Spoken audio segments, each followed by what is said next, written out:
we're going to dive into the world of vocal communication. Oh, cool. And we have a really interesting video that was sent to us. It's a YouTube video from the Diary of CEO with Vijay. Okay. And he's this award-winning speaker and communications expert. Yeah. And he helps people unlock the power of their voice and their body language. That's great. Yeah. And you know what's really cool about him is that he describes his childhood as being invisible.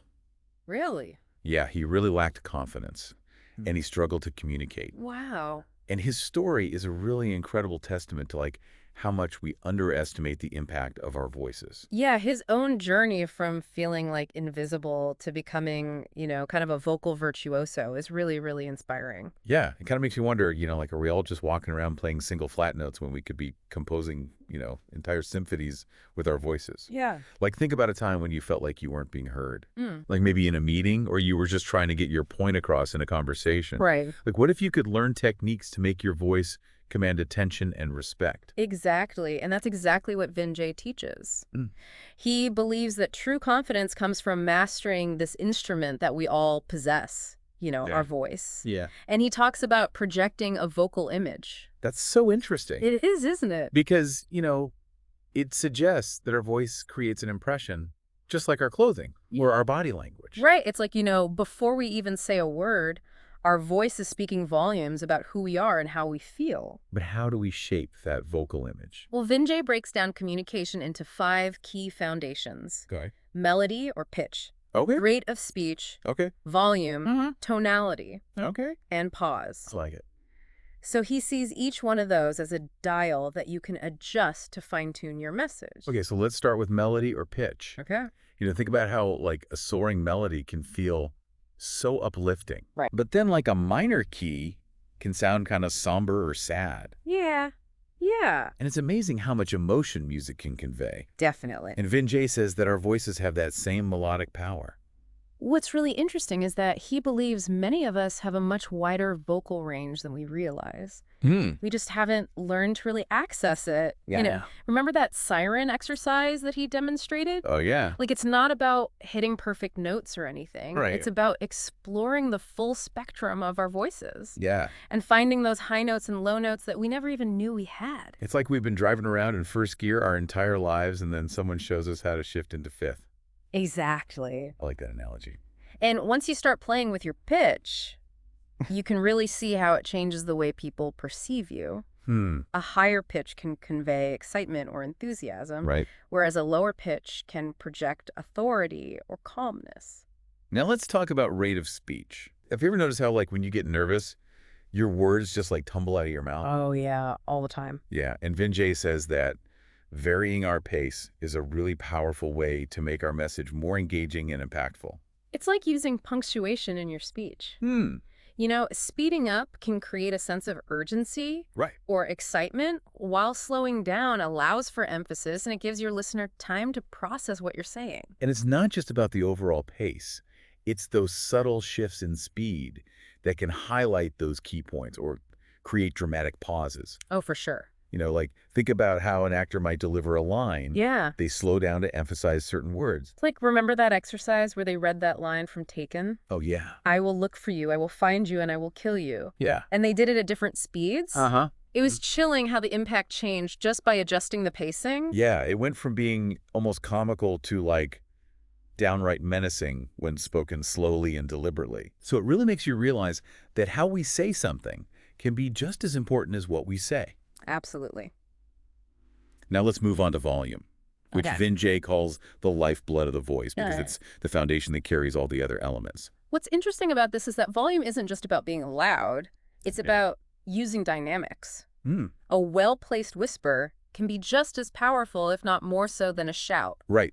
Think about how when someone whispers, Yeah. you lean in. Yes. Because it's like they're sharing a secret. Exactly. It's like those moments in a movie when the music drops out and everyone instinctively leans closer to the screen. Yes. And that sudden shift in volume grabs your attention. Exactly. And the same principle applies to our voices. Yeah. A sudden drop in volume can be incredibly effective for emphasizing a point or creating a sense of intimacy. Now, tonality was really fascinating to me because we saw how our facial expressions influence the emotions that are conveyed in our voice.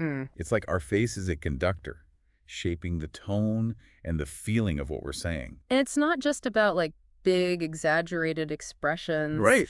Even subtle changes in our facial muscles can create subtle shifts in tone. Like in that exercise where the host tried to say the same line but with different emotions. Right. Like happiness and anger and disgust. Yes, it sounded like a completely different person each time. It's amazing how those tiny muscle movements in our face translate into these distinct vocal nuances. Yeah, it makes you wonder how often we're unknowingly sending mixed messages with our tone. Yeah, like Oh. you're trying to be supportive, but your tone comes across as skeptical or judgmental. Exactly. Or you're trying to be funny, but your tone sounds sarcastic. Yeah, learning to control our tonality is so crucial to make sure our message is received the way we intend it. And finally, we come to the pause. Yes. I think this is one that so many of us overlook, Right. but Vinjay makes a really compelling case for its power. It's like a breath of fresh air in a conversation, you know? It gives both the speaker and the listener a moment to process what's been said. Think about those dramatic pauses in music or movies. Oh, yeah. They create tension and anticipation. Totally. They draw you in and make you eager for what comes next. Right, and our voices can create those same effects with well-placed pauses. It's like the difference between a rambling sentence and a well-crafted paragraph.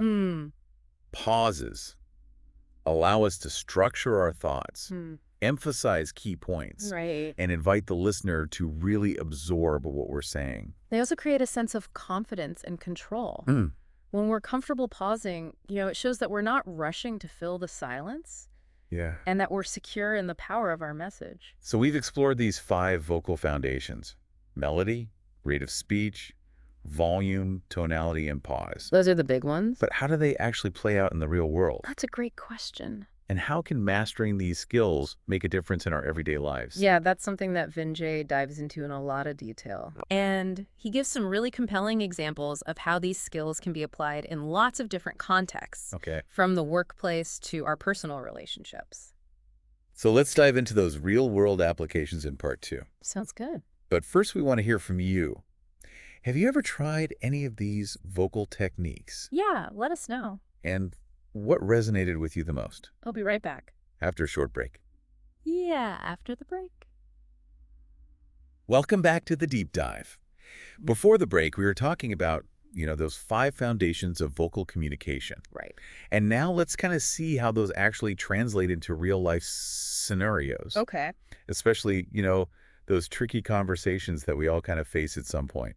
That's what I was thinking about. Because it's one thing to practice these techniques in isolation. Right. But how do you actually bring them into your everyday interactions without feeling awkward? Yeah. Or self-conscious? For sure. How do you even begin to tell your partner or your friends that you're working on your voice? Well, Vinjay really emphasizes the importance of priming the conversation. Okay. So instead of just suddenly switching up your communication style, Yeah. Be upfront with your loved ones. Oh. Explain that you're, kind of on this journey to become a better communicator. So instead of dropping like a vocal bomb on them, Right. you're inviting them to be a part of the process. Exactly. Yeah. You can say something like, hey, I've realized I haven't been communicating as effectively as I could. Right. I'm learning some new techniques to express myself better, and I'd love your support. Yeah, that makes a lot of sense. Yeah. It takes the pressure off. Yeah. And it creates a sense of collaboration. For sure. Now, what about those situations where you really need to be assertive? Okay. Like when someone constantly interrupts you? Oh, yeah. I feel like that's a universal struggle. Vinjay has a surprisingly simple tip for that. Okay. Stand up when you speak. Wait, really? Yeah. Just physically standing up can make that much of a difference? It's really effective. Okay, I have to admit I'm a little skeptical. It might seem counterintuitive, Yeah. but it really does work. Hmm. Standing up increases your physical presence, Right. and it commands attention. Okay. Think about it. Yeah. When someone stands up to address a room, we instinctively pay attention.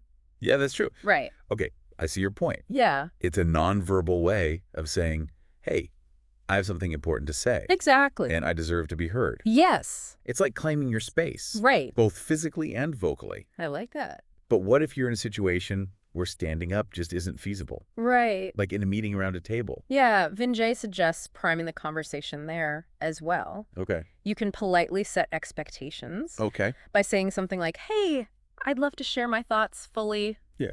Would it be okay if we hold questions until the end? Right. That's a great way to kind of establish some ground rules Yeah. and make sure that everyone gets their turn to speak Exactly. without being interrupted. It creates a more respectful communication environment. Okay, now switching gears a bit. Okay. How about dealing with criticism or negative feedback? Those conversations can be really emotionally charged. Yeah, this is where the yes and technique comes in. Okay. Which is borrowed from improv comedy. Yeah. But Vijay brilliantly applies it to, challenging conversations. I've heard of yes and, but remind me how it works exactly. So it's about shifting from a defensive yes but Okay. to a collaborative yes and. Okay. So when someone makes a point, even if it's critical, Yeah. you acknowledge their perspective with yes, Right. and then you add your own thoughts with and, Okay. so it diffuses the tension and keeps that conversation flowing. Can you give me an example? Sure. Let's say someone tells you your presentation was too long and boring. Ouch. Yeah, ouch. A yes but response would be like, yes, but I had to cover all the key points. Right, and that immediately puts you on the defensive. Exactly, and it shuts down the conversation and makes the other person feel dismissed. But a yes and response might be something like, yes, and I appreciate your feedback. Exactly. Okay. I'm always looking for ways to make my presentations more engaging. Yeah. Do you have any suggestions for how I could have condensed the information or made it more interesting? That completely changes the dynamic. Isn't it? Instead of arguing, you're inviting collaboration. Right. And you're showing that you're open to learning. Exactly. But what if the person is just being, like, outright rude or disrespectful? Okay. Can yes and still work in those situations? Vijay believes that it can. Go. By refusing to kind of be hooked into their negativity, Yeah. you maintain control of the interaction. Okay. You acknowledge their statement without agreeing with it, Right. and you redirect the conversation toward a more productive path. That's really interesting. It's a powerful way to kind of disarm someone with kindness and understanding. It sounds like a Jedi mind trick for communication. I like that. Speaking of controlling the interaction, Okay. what about when you're on the receiving end of, like, a difficult conversation? How do you demonstrate that you're truly listening Yeah. and trying to understand the other person's perspective? So Vijay takes active listening a step further Okay. and focuses on the power of our facial expressions. So it's more than just nodding and making eye contact. Much more, yeah. Okay. He suggests mirroring the other person's emotions with your own facial expressions. Okay. So if they're expressing sadness, you allow your face to reflect that sadness. Interesting. If they're excited, mirror that excitement. It's like you're creating an emotional echo chamber Right. and validating their feelings through your nonverbal cues. Exactly. It goes beyond just basic politeness. You Yeah. know, it creates a deeper connection and it builds trust. That makes a lot of sense. Yeah. But how easy is it to mess this up? Right? I mean, I've definitely been in situations where I thought I was being supportive, but my facial expression was probably conveying something totally different. Yeah. And Vijay actually points out that, we can accidentally communicate the wrong message with our faces all the time. Oh, yeah, I do that all the time. Right. Like when someone's sharing something important and you start doing that rapid head nod, Oh, yeah, yeah. that really means like, hurry up and finish. I have something to say. Oh, my gosh, I'm so guilty of that. Or, the furrowed brow and pursed lips. Right. That makes you look like you're judging even when you're trying to convey concern. Yeah, it highlights the importance of really being mindful of our facial expressions. Right. And making sure that they're aligned with the message that we actually want to send. Speaking of aligning messages, this reminds me of Vijay's experience with accent bias. Yeah, he's talked very openly about, facing discrimination because of his accent. Right, and he was even accused of trying to sound British because he works so hard to improve his articulation. It's a sobering reminder of the unconscious biases that exist. Yeah. Where we make judgments about intelligence or competence based solely on someone's accent. Right, and this wasn't just something that he observed. Yeah. It was a personal struggle for him. He talked about how he used to slur his words. Yeah. And he wouldn't pronounce his TS clearly. And people would underestimate him. But instead of accepting this as like an unchangeable part of who he was, Right. he sought help from a speech pathologist. Yeah. He was determined to overcome this barrier and ensure that his message was heard clearly. It's inspiring that he was able to transform what many would see as a limitation into a strength. Yeah. Shows that even those really deeply ingrained speech patterns Yeah. can be modified, with effort and guidance. And he brought up the bamboo ceiling. Oh, yes. which describes those barriers faced by Asian professionals in certain industries. Right. It's a powerful example of how unconscious bias can really limit opportunities. But Vijay refused to let that hold him back. Right. He was determined to break through that ceiling Yeah. by becoming so exceptionally skilled that he couldn't be ignored. And he did. He did. He went from being bullied for his accent to commanding stages and captivating audiences worldwide. It's incredible. It's a testament to the power of perseverance and self-belief Yeah. and a willingness to challenge those limitations. It makes you wonder, what other limiting beliefs are we holding on to that might be holding us back?